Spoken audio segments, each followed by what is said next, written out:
Deathstroke is on his way back to the DCEU. The Flash just added a cast member from Zack Snyder's Justice League, and I got to see the first episode of The Falcon and the Winter Soldier. Reactions ahead.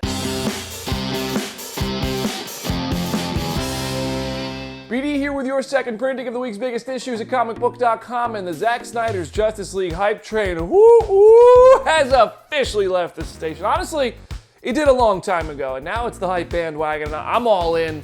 I can't wait for this thing to come out on Thursday, especially considering this week's news. Big news! Joe Manganiello is really hyping up a Deathstroke return. Once upon a different timeline, he played Slade Wilson in a Suicide Squad sequel. That was originally the plan. But in our timeline, this cursed existence, at least he seems to know something is in the works. He's just not telling us what yet. Whatever it is, I'm here for it because A, it'll keep giving me hope that Ben Affleck could make a comeback as Batman for more than just the Flash movie, and I want to see Joe Manganiello as Deathstroke in literally anything.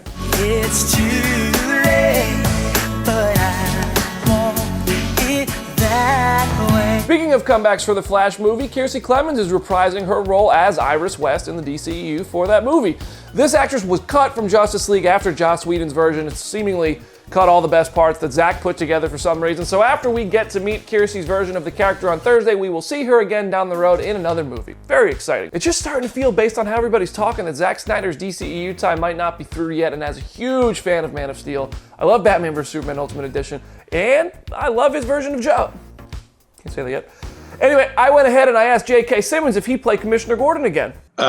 Listen, I'm willing to, look at anything in the future. I'm just glad that Zack finally was able to, have his vision realized, and that it's out there, and people can see the movie that he had hoped to make originally. The Falcon and the Winter Soldier sent out its first episode to a few lucky eyeballs like mine, and I can tell you, it's a little bit slower than I thought it would be, but spending time getting to know Sam Wilson and his family, my favorite part of it so far, right up there with Sebastian Stan finally getting a chance to explore Bucky's state of mind. Both actors do a very good job.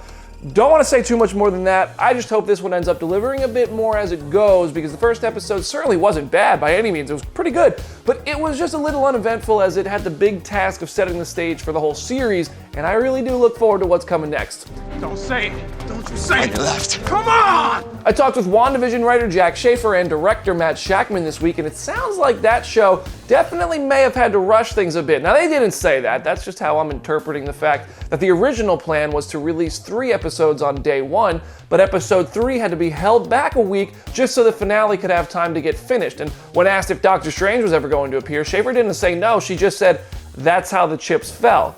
I loved WandaVision, but I do wonder if there were originally plans for a different, maybe somewhat bigger and more sprawling finale before the pandemic of it all. No, I don't care.